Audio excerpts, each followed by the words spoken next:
tidak akan pernah ada habisnya. Dalam hal untuk memberantas korupsi itu sendiri masih menjadi sebuah pekerjaan rumah yang sangat besar bagi tim pemberantasan tindak pidana korupsi. Pada saat ini, Kejaksaan Negeri Labuhan Batu melalui Jaksa Menyapa kembali hadir dan menunjukkan peran dalam memberantas korupsi yang terjadi di wilayah hukum Kejaksaan Negeri Labuhan Batu. Jaksa Menyapa dana desa riwayat mukim dalam perspektif tindak pidana khusus.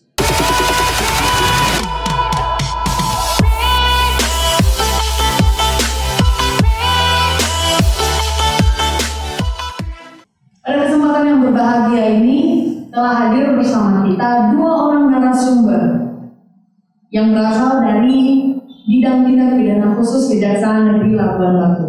Yang pertama ada Bapak Hasan Afif Muhammad selaku Kasusi Penuntutan Khusus Kejaksaan Negeri Labuhan Batu. Selamat siang Pak. Apa kabar? Alhamdulillah.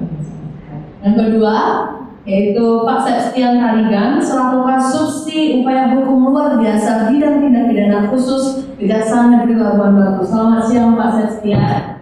Selamat siang Pak Juni. Apa kabar hari ini? Ya, sehat.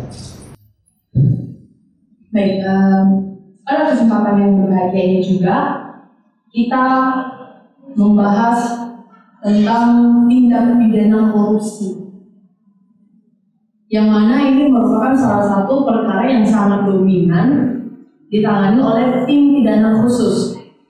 Tapi sebelum itu saya ingin bertanya terlebih dahulu kepada Bapak Afif. Lebih enak Bapak atau Abang sini saya bisa manggilnya? Kalau dari sebelum pun apa ya? Oh ya, siap Abang saja ya. Berarti saya memanggil Bang Afif dan Bang Septian. Nah ini saya ingin bertanya ini. Di Kejaksaan Negeri Labuhan Batu ada bidang-bidang tertentu. Salah satunya bidang tindak pidana khusus. Nah di bidang tindak pidana khusus ini Bang, perkara-perkara seperti apa sih yang ditangani oleh tim Pitsus ini? Di bidang tindak pidana khusus, kita di sini menangani khususnya perkara korupsi. Selanjutnya ada perkara tindak pidana perpajakan. Selanjutnya bea cukai. Dan selanjutnya itu ada HAM berat, masih di bawah bidang pidana khusus. Tapi yang lebih dominan di sini adalah perkara korupsi ya, teman-teman. Ya, kalau untuk di tahun 2020 ini kita lebih fokus ke tindak pidana korupsi, tapi di tahun 2019 yang lalu kita juga ada menangani perkara perpajakan. Saya ingin beralih nih ke pertanyaan selanjutnya kepada Bang Septian. Sebenarnya yang dinamakan korupsi itu apa sih Bang? Sampai orang bisa dibilang korupsi itu atas dasar apa gitu? Berbicara tentang tindak pidana korupsi yang berlaku pada saat ini yaitu Undang-Undang Nomor 31 Tahun 1999 tentang pemberantasan tindak pidana korupsi, bagaimana telah diubah dengan Undang-Undang Nomor 20 Tahun 2001. Di mana dalam undang-undang tersebut terdapat 30 pasal yang mengatur tentang tindak pidana korupsi itu. Dari 30 pasal tersebut bisa dikelompokkan ke 7 kelompok tindak pidana korupsi itu, yaitu berupa kerugian keuangan negara, suap menyuap, penggelapan dalam jabatan, pemerasan, perbuatan curang, benturan kepentingan dalam pengadaan serta gratifikasi. Nah, jadi tindak pidana korupsi sebagaimana diatur undang-undang itu di 7 kelompok itu tadi. Berarti yang dominan saat ini adalah tadi seperti yang Abang katakan, korupsi yang mengakibatkan kerugian negara, benar ya? Ada satu bidang dari kelompok korupsi itu. Ya, yang dominan kita tangani itu di kerugian keuangan. Saya ingin bertanya juga, kalau dalam penanganan perkara korupsi ini, sebenarnya ada nggak sih ukuran atau kategorisasi mengenai korupsi? Misalnya begini, besarnya 10 juta, apakah layak dinaikkan berkasnya untuk diperiksa sebagai berkas tindak pidana korupsi? Atau hanya yang 100 juta saja kerugian negaranya yang bisa dinaikkan berkasnya sebagai berkas perkara tindak pidana korupsi. Kira-kira bagaimana Pak? Di dalam penanganan tindak pidana korupsi itu sendiri, di Kejaksaan itu mengenal namanya istilah penanganan tindak pidana korupsi secara berkualitas, di mana di situ diharapkan ada istilahnya itu jangan sampai lebih besar pasak daripada tiang. Di mana kan di dalam penanganan tindak pidana korupsi itu dibutuhkan anggaran dalam setiap prosesnya. Sementara nanti misalnya kerugian yang ingin dipulihkan itu lebih kecil dengan anggaran yang dikeluarkan dalam penindakannya itu, jangan sampai seperti itu. Jadi ukurannya kalau menurut saya seperti itu. Jadi tetap juga sesuai dengan anggaran juga. Untuk dari tahap pertama ini sampai tahap akhir harus sesuai dengan anggaran yang telah disediakan. Ya, dan jangan sampai biaya untuk penindakan itu lebih besar daripada tujuan yang kita capai, yaitu pemulihan kerugian keuangan negara itu sendiri. Jadi kalau saya mau menambahkan, saya sampaikan berkat saya, jadi maksudnya di sini, kalau dilihat dari awalnya visi presiden kita, 2000 itu kan bisa dikatakan korupsi juga, kan gitu kan. Tapi jika dilihat dari kemampuan anggaran kita, dari anggaran kita lihat dari pendidikan, kemudian pendidikan, kemudian penuntutan, kemudian eksekusi, itu kan kita semua ada anggarannya. Ya, masa sih misalnya kita setahu saya kalau kita jadi korban sendiri itu anggaran dari mulai tahap awal sampai tahap akhir itu udah jadi 200 jutaan. Nah, kita katakan misalnya yang korupsi itu 10 juta atau mungkin 50 juta kita katakan itu. Nah, anggaran kita saja untuk menangani perkara tersebut itu sudah besar, lebih ya. Kan ini kan apa namanya kan efisien kan. Cuma ya kan tetap di pimpinan kita, tujuan kita di dalam tindak pidana korupsi ini yang pertama itu bagaimana memulihkan keuangan negara ini. Ya ingat deh, kalau dari labuan baru sendiri pimpinan itu mau menegakkan negara kita dalam kita melakukan penanganan tindak pidana korupsi, kita harus fokus utama kita bagaimana memulihkan keuangan negara. Artinya ada kerugian yang dikembalikan oleh pihak-pihak yang kita periksa ini tadi. Tetapi ya jika tidak ada proaktif dari mereka, ya tetap kebenaran kita berikan. Berarti memang untuk penanganannya sendiri tetap terpaku kepada anggaran, jangan sampai kita yang akhirnya merugi. Iya, karena masih banyak tugas-tugas besar yang kedepannya harus kita laksanakan gitu. Kalau ada tugas besar ya yang kecil-kecilnya kita pertimbangkan lagi. Ada nih abang-abang pertanyaan dari teman-teman di medsosnya. Kalau mereka misalnya melihat, gitu ya, tapi dalam pengertian awal mereka lah korupsi gitu. Mereka melihat ada sebuah korupsi yang dilakukan oleh oknum-oknum tertentu. Mereka harusnya gimana sih? Apa mereka ngadu atau buat laporan ke polisi atau bisa ngadu ke kejaksaan atau bagaimana? Mungkin Bang Afif boleh menjelaskan Bang? Iya. Ini pertanyaan yang bagus sekali ya, karena selama ini masyarakat itu ragu-ragu dengan bingung mau mana kita melapor ya, mana kita melapor. Sebenarnya sih gampang kan gitu, karena pemerintah sendiri itu sudah memfasilitasi itu. Makanya kalau kita lihat itu kita searching di Google itu ada PP nomor 43 tahun 2018 terkait dengan peran serta masyarakat dan pemberian penghargaan dalam pencegahan dan pemberantasan tindak pidana korupsi sendiri. Jadi tujuan di PP ini sendiri itu untuk diberikan fasilitas kepada masyarakat itu apabila di sekitarnya itu ditemukan adanya dugaan terjadi tindak pidana korupsi.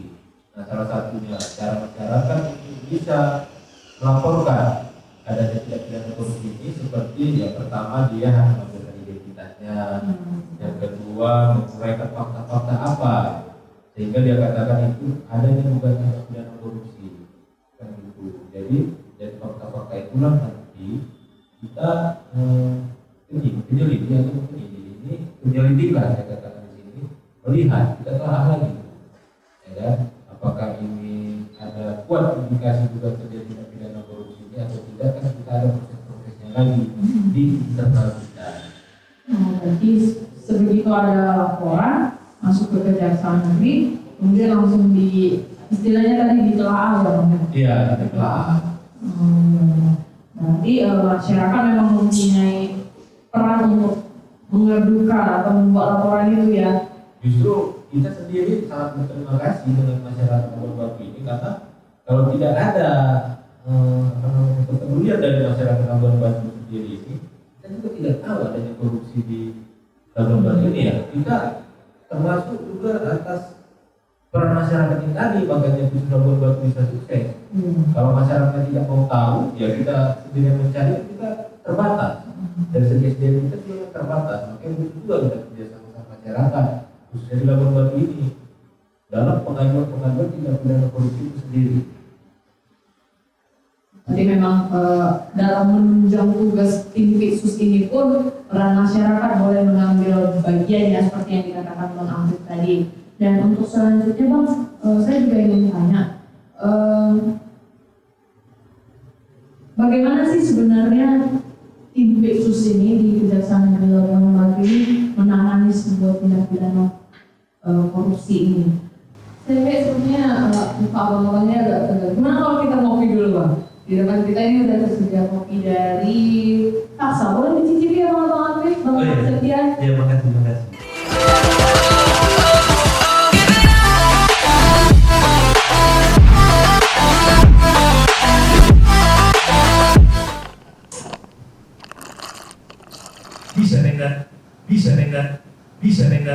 Bisa nenggan. Ya, ini orang. Produk Taksa itu Bang, asli orang-orang koprapat. Oh iya, bisa nih dicoba nih teman-teman di Taksa. Bener, kafenya lagi viral nih di Viral, ya? koprapat ini. Saya juga mau nanya nih sama Bang Septian. Sepertinya Bang Septian udah gak sabar lagi nih mau jawab pertanyaan saya. Bagaimana sih sebenarnya tim Piksus ini dalam melakukan tugasnya ini ya, khususnya dalam menangani perkara tindak pidana korupsi yang khususnya di wilayah Kejaksaan Negeri Labuan Batu saja Bang. Apa sih strategi atau bagaimana alur yang dilakukan oleh tim Piksus ini? Silakan Bang Septian. Dalam penanganan tindak pidana korupsi itu sendiri kan banyak proses ya, ada tahapan-tahapan. Di kejaksaan itu sendiri pimpinan sudah banyak mengeluarkan surat edaran yang pada intinya itu pimpinan itu mengharapkan setiap tahapan itu terintegrasi, mulai dari penerimaan pengaduan masyarakat kalau memang sumber apa yang aduan masyarakat, proses lidik, sidik, pra penuntutan, sampai upaya hukum eksekusi itu semua terintegrasi. Dan sekarang juga pimpinan kita di Kejaksaan Agung mengembangkan suatu sistem namanya itu Cash Management System atau CMS. Jadi di situ untuk penanganan tindak pidana korupsi agar profesional itu diatur semua dengan sistem. Baik itu misalnya jangka waktu kita melakukan memproses pengaduan itu ada jangka waktunya. Proses lidik itu juga biar jangan berlarut-larut, ada jangka waktunya. Jadi itu yang dilakukan oleh Kejaksaan dalam pelaksanaan penanggulangan tindak pidana korupsi. Berarti untuk saat ini Kejaksaan Negeri Labuan Batu sudah melaksanakan suatu sistem yang namanya tadi kalau nggak salah saya CMS ya. Berarti tim Piksus ini cara kerjanya sudah sangat terorganisir ya. Ya, bentuk kontrol dari pimpinan itu semua bisa dilihat di criminal management system tadi, case management system. Bisa dikontrol dari situ. Dan juga ini Bang, berhubungan dengan perkara-perkara Piksus. Tadi sebelum acara ini dimulai saya sempat melihat-lihat di Google nih kabar-kabar yang sedang hangat-hangatnya gitu. Ada headline tadi bilang Kejaksaan Negeri Labuan Batu tetapkan 2 kepala desa sebagai tersangka. Kemudian ada juga yang bilang Kejari Labuan Batu menetapkan kepala desa di Halim B atau di mana tadi salah satu tempat yang saya juga kurang tahu. Mungkin bisa dijelaskan salah satu dari dua kepala desa ini? Oh iya. Memang ada tindakan kita di bidang kasus korupsi, yaitu di dua desa, ada Desa Halim B dan Desa Bulu Mihe. Ini dua-duanya di Kabupaten Labuan Batu Utara. Di mana terhadap dua kasus tersebut sudah kita tetapkan dua tersangka. Jabatannya itu kepala desa di Desa Halim B ini dan kepala desa Bulu Mihe. Di kasus tersebut juga ada yang menarik yang kita lihat di sini. Kalau melihat dari jumlah kerugian ya, di Desa Halim B misalnya, itu kalau dilihat dari nilai kerugian itu ada lebih kurang 560 juta ya. Oh, Kalau lihat itu dari porsi kerugian dengan jumlah APBD desa di satu tahun itu sudah hampir 50%. Dan desa satu lagi juga itu nilai kerugiannya di atas 900 juta. Nah, itu kalau porsi dari untuk APBD itu udah 80%, 80% itu hilang kalau disalahgunakan. Jadi sampai sekarang proses terhadap kedua kasus tersebut, terhadap satu kepala desa sudah kita lakukan penahanan dan satu desa lagi sudah kita tetapkan dalam daftar pencarian orang. Dan yang satu lagi itu mungkin sebentar lagi sudah masuk ke proses persidangan. Berarti dengan jumlah nilai yang sangat fantastis itu ada suatu kepuasan sendiri lah ya dari tim Khusus Kejaksaan Negeri Labuan Batu. Artinya gini, ada satu perbuatan kotor yang sudah berhasil ditangani dan mungkin ada harapan-harapan ke depan. Oleh Bang Apip, apa nih selanjutnya yang mau diharapkan dari kejadian ini? Jangan sampai terulang kembali gitu. Nah, artinya kalau kami sendiri dari pimpinan itu menugaskan kepada kami memberikan arahan dalam kalian melakukan penyidikan terhadap tindak pidana korupsi khususnya yang sedang kami tangani di Desa Halim B dan Desa Bumi ini, jangan semata-mata kita menindak saja, tapi pada saat ini kita juga berikan solusi-solusi apa khususnya terhadap aparatur desa yang sudah duduk di situ. Karena pengalaman kami di saat melakukan pendidikan ini ternyata setingkat aparatur desa saja yang sudah mungkin puluhan tahun di menjabat sebagai di struktur desa tersebut ini tidak memahami sistem. Mereka tidak pernah baca Permendagri, mereka tidak pernah baca Permendes, ya kan itu pergub aja mereka nggak pernah baca. Tupoksi mereka itu mereka nggak tahu. Makanya itu ya kita tetap kita berikan saran, jangan apatis lah. Artinya dia sudah diberikan tanggung jawab menduduki jabatan di desa tersebut, ya dia harus pelajari kedudukan dia itu fungsinya apa sih gitu. Jadi mereka ya yang sepanjang ini sejauh ini kita lihat ya masih banyak yang tidak paham gitu. Makanya itu mereka percaya saja kepada kepala desa, ya terserah kepala desa lah, terserah kepala desa, dikira mereka dan desa itu tuh kepala desa. Makanya ya dilihat dari fakta yang kami jalani ya harusnya harus ada perhatian terhadap pemerintah tempat memberikan bimbingan teknis kepada aparat desa ini. Jadi memang perlu penataan kembali lah ya gitu. Ya jelas namanya desa ini kan ya kabupaten itu kan terdiri dari desa. Kalau kita kabupaten maju ini ya desanya harus maju kan gitu. Gimana kabupaten mau maju kalau dari setingkat desa aja mereka bobol seperti ini kan gitu kan. Kita lihat dari desanya yang maju, kita bisa oh itu berarti kabupatennya maju. Makanya itu kami tindak yang kerugian fantastis seperti ini kan, jadi kan di luar dari akal kita masa setingkat desa jadi yang 500 juta. Berarti sisanya mau diapain kan itu kan? Berarti sangat menarik ya. Ada beberapa kasus yang berhasil diungkap oleh tim Khusus Kejaksaan Negeri Labuan Batu. Tapi saya juga ingin tahu ada prestasi lain belum yang berhasil ditorehkan gitu oleh tim Khusus Kejaksaan Negeri Labuan Batu. Mungkin salah satu dari abang, Ya kalau ini yang selama saya kurang lebih 2017 September, tapi mulai syuting itu 2018.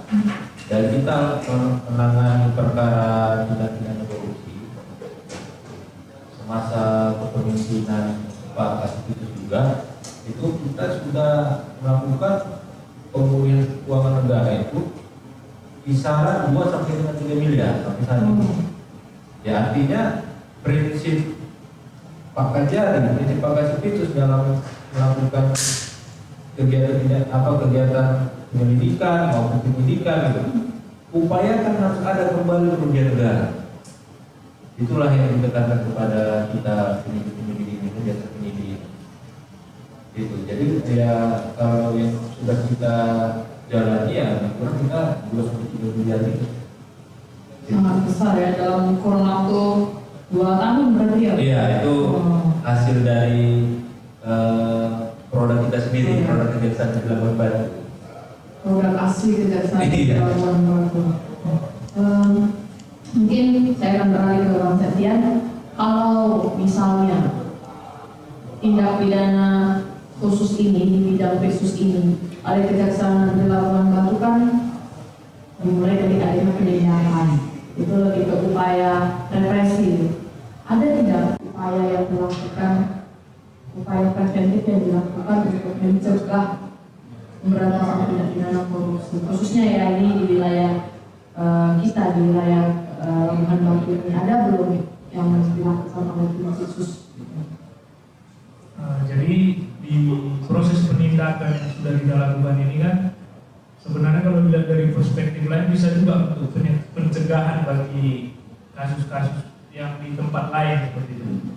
Misalnya contohnya penindakan yang kita lakukan terhadap desa tadi yang 2 itu bisa jadi pembelajaran juga, bisa menimbulkan efek jerah bagi di tempat lain, bisa jadikan proses pembelajaran lah supaya jangan terjadi pengulangan gitu.